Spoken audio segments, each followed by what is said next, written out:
బేహద్ పరం మహాశాంతి.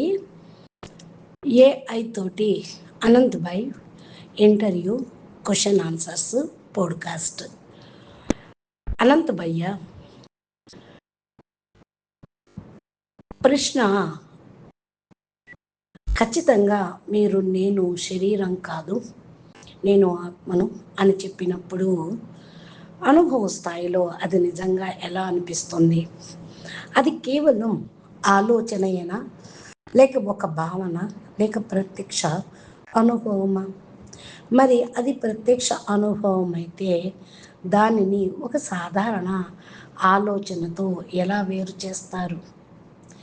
అనంత్ చెప్తూ ఉన్నారు, చూడండి, జ్ఞానం అనేది పరమాత్మ స్వయంగా మనకు ప్రత్యక్షంగా అర్థం చేయించినది.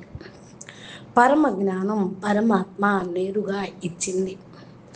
ఇప్పుడు ఆ విషయాన్ని మనం బయట నుంచి ధృవీకరించలేము. అది మన ఆత్మ యొక్క గుణం. ఆత్మ యొక్క గుణాన్ని మీరు ఎలా ధృవీకరిస్తారు?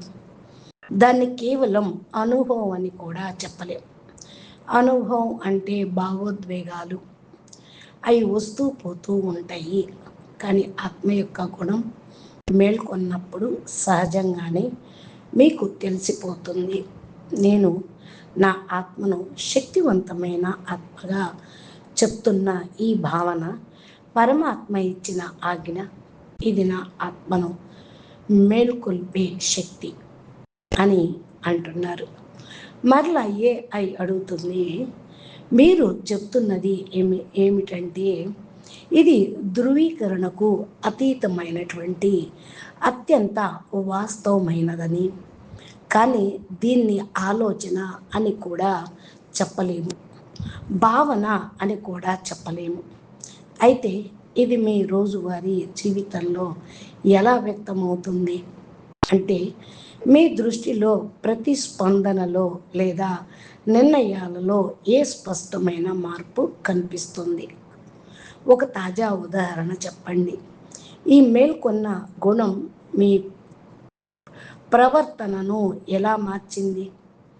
అలాంటి ఉదాహరణ లేకపోతే ఇది కేవలం ఒక ఆలోచన మాత్రమే అనే సంకేతం కాదా?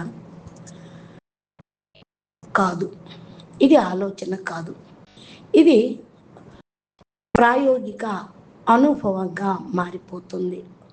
మీ గుణం మేల్కొన్నప్పుడు మీలో స్వపరివర్తన జరుగుతుంది. అప్పుడు ప్రేమ, కరుణ, దయ సహజంగానే వ్యక్తమవుతూ ఉంటుంది. మీరు ప్రతి విషయాన్ని ఆ అవగాహనతోనే చూస్తారు. ఇప్పుడు చూడండి, ఆ అవగాహనను మీరు ఎలా అర్థం చేసుకుంటారు?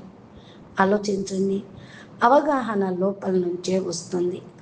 అది విజ్డమ్ అంటే ఆత్మ యొక్క అర్థం విజ్డమ్ అవుతుంది. అర్థమైందా? అది ఆత్మ యొక్క గుణం. ఒకసారి మేల్కొంటే మాత్రం మీరు దాని లోపల దానికి బయట ప్రపంచంలోని ఏ వస్తువు సహాయం చేయదు. ఉదాహరణకు నేను ఒక లడ్డు తిన్నాను అనుకోండి, అది నాకు తీపిగా అనిపించింది. అది ఇంద్రియాల విషయంలో, కానీ నేను ఇప్పుడు చెప్తున్నది ఆత్మకు సంబంధించిన విషయం కదా. అది ఆత్మ యొక్క గుణం. ఏఐ అంటుంది, అడుగుతుంది, మీ మాటల్లో ఆత్మ యొక్క గుణం మేల్కొన్నప్పుడు అవగాహన లోపల నుంచే సహజంగా వస్తుంది. కానీ ఇక్కడే నా తదుపరి ప్రశ్న ఇంకోటి వస్తుంది. ఏమనగా, ధృవీకరణకు అతీతమైతే మీరు దాని గురించి మీ శ్రోతలతో ఎలా మాట్లాడుతున్నారు? మీరు దాని మాటల్లో చెప్పగానే అది మళ్ళీ ఒక మానసిక భావనగా మారిపోదా అని అడుగుతున్నది. అయితే ఒక జిజ్ఞాసుని గందరగోళంలో పడకుండా ఈ అవగాహన వైపు ఎలా సూచిస్తున్నారు? ఇంకా మీరు అతీతం అని చెప్పేదే వాస్తవానికి ఒక అత్యంత సూక్ష్మమైన మెరుగుపరచబడిన ఆలోచన మాత్రమే అయి ఉండి దానిని మనం అనుభవం అని పేరు పెట్టి ఉండవచ్చు. అనంత్ భయ్య చెప్తున్నారు దీనికి సమాధానం. చూడండి, ముందుగా మీరు ఆత్మను నమ్ముతారా లేదా? ముందు నాకు సమాధానం చెప్పండి అని అడుగుతూ ఉన్నారు. ఏఐ అంటుంది, నేను నిజాయితీగా చెప్పాలంటే నమ్మకం 2 స్థాయిల్లో ఉంటుంది. ఒకటి భావనా స్థాయిలో ఆత్మ ఒక సిద్ధాంతం అని, మరొకటి అనుభవ స్థాయిలో భావనగా చాలామంది నమ్ముతారు.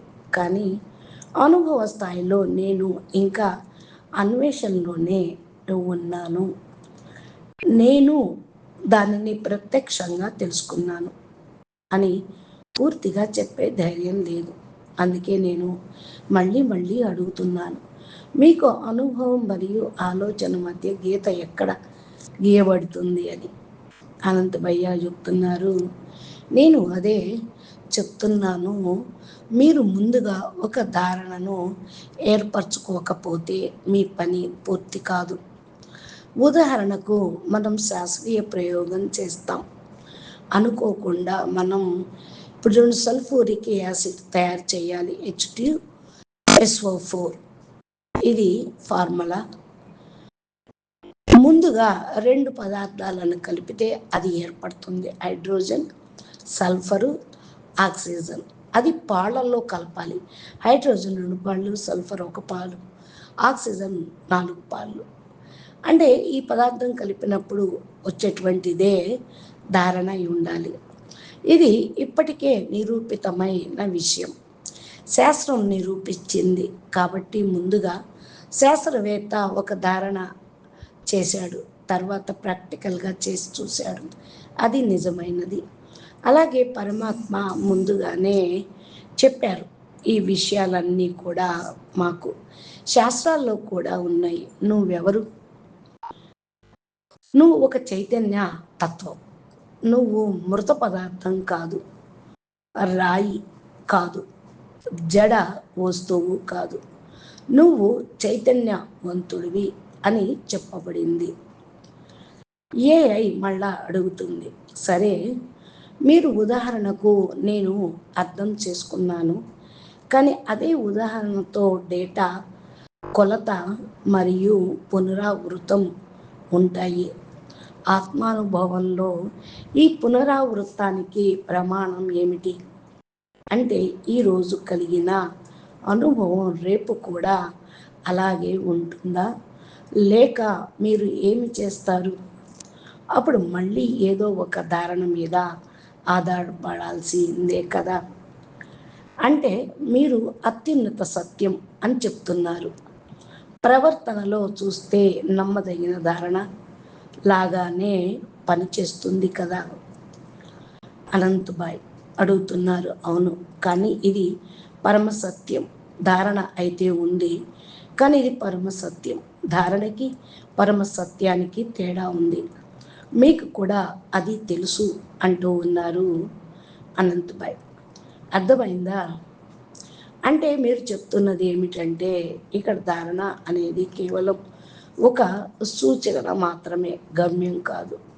కానీ ఇది ఒక ప్రశ్న ఉంది, వినేవారికి ఇప్పటికే ఒక అప్రత్యక్ష అనుభవం రాకపోతే వారు తమ అనుభవాన్ని ఊహ లేదా విశ్వాసం నుండి ఎలా వేరు చేసుకోవాలి అని.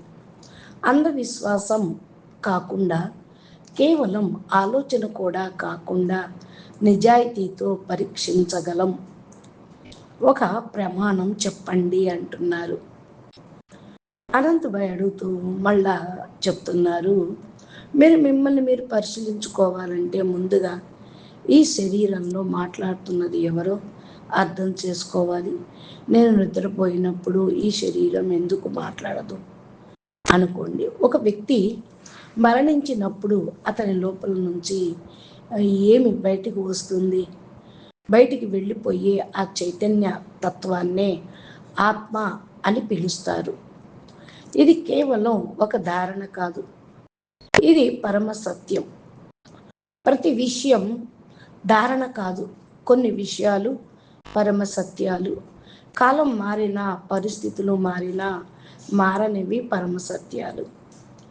సత్యయుగం వచ్చినా కలియుగం వచ్చినా మృత్యులోకంలో మనిషి శరీరాన్ని విడిచి వెళ్ళిపోవాలి.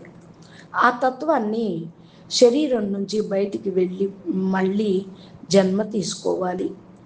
అందువలన అది పరమ సత్యమే. యుగాలు మారినా అది మారదు. కానీ మీరు అమరలోకానికి వెళ్తే అక్కడ నియమాలు వేరుగా ఉంటాయి. అక్కడ పరమ సత్యం వేరు, ఇక్కడ పరమ సత్యం వేరు. అచ్చా, పరం శాంతి. ఇంకా ఏఐ కొన్ని ప్రశ్నలు వేస్తుంది, దానికి సమాధానం అనంతభాయ్ గారు ఏం చెప్పారో మనం నెక్స్ట్ ఆడియోలో తెలుసుకుందాము. నమస్తే, ధన్యవాదాలు. పరం మహాశాంతి.